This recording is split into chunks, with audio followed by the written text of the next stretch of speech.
అడ్వైజర్లను ఎవరిని పెట్టుకున్నారు? కేసీఆర్ గారి చుట్టూ అడ్వైజర్లు ఎవరు? టెక్నోక్రాట్స్, ఆ సబ్జెక్ట్ తెలిసిన వాళ్ళు అడ్వైజర్స్. మీకు అడ్వైజ్ ఇచ్చేటోళ్ళందరూ ఆ బండి సంజయ్ అడ్వైజర్ లాగానే ఉన్నారు. మీ అడ్వైజర్లు కూడా మీకు ఇచ్చే అడ్వైజర్లు ఎవరు? ఆ టోల్ గేట్ దగ్గర కలెక్ట్ చేసేటోళ్ళు, రవాణా చెక్ పోస్ట్ దగ్గర కలెక్ట్ చేసే మాజీ అధికారులు. వాళ్ళను మీరు చుట్టుపక్కల పెట్టుకొని వాళ్ళని అడ్వైజ్ చేయమంటే ఏం అడ్వైజ్ ఇస్తారు? మళ్ళీ మీరు ఉల్టా కమిషన్లు బీఆర్ఎస్ తీసుకున్నదని అంటున్నారు. కమిషన్లు తీసుకుంటున్నది మీరు, రేవంత్ రెడ్డి గారు.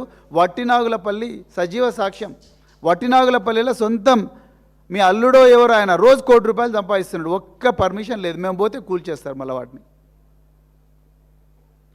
నిజాలు మాట్లాడండి. మీకు ఈ 4 చిన్న చిన్న జిల్లాలకు రోడ్డు మీద పోవచ్చు కదండి, కాన్వాయ్లో పోవచ్చుగా మీరు. మీకు మంచి కాన్వాయ్ ఉన్నది, దానికి హెలికాప్టర్ ఎందుకు? దానికి ఒక 50 లక్షలు ఖర్చు. కాన్వాయ్లో పోవచ్చు కదా, కాన్వాయ్లో కళ్ళాల మీద నుంచి పోవచ్చు కదా. ఇప్పుడు నిరంజన్ రెడ్డి గారు చెప్పినట్టు రైతులందరూ రోడ్ల మీద కన్నీరు మున్నరగా వెలిపిస్తున్నారు. ఒక్కొక్క దగ్గర ఆగి పోవచ్చు కదా. మీరు చేయరా పని. హెలికాప్టర్ల మీద వాళ్ళు ఎందుకంటే భయం ప్రజలంటే. మా అస్సలు విషయం చెప్పండి. మీకు ఎన్ని పైసలు కావాలనో చెప్పండి. మీ టార్గెట్ ఏంది?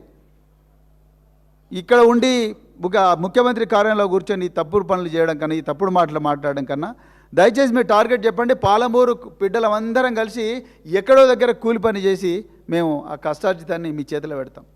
అంతే తప్ప మీరు ముఖ్యమంత్రి పీఠంలో కూర్చొని బాధ్యతారహితంగా మాట్లాడకండి.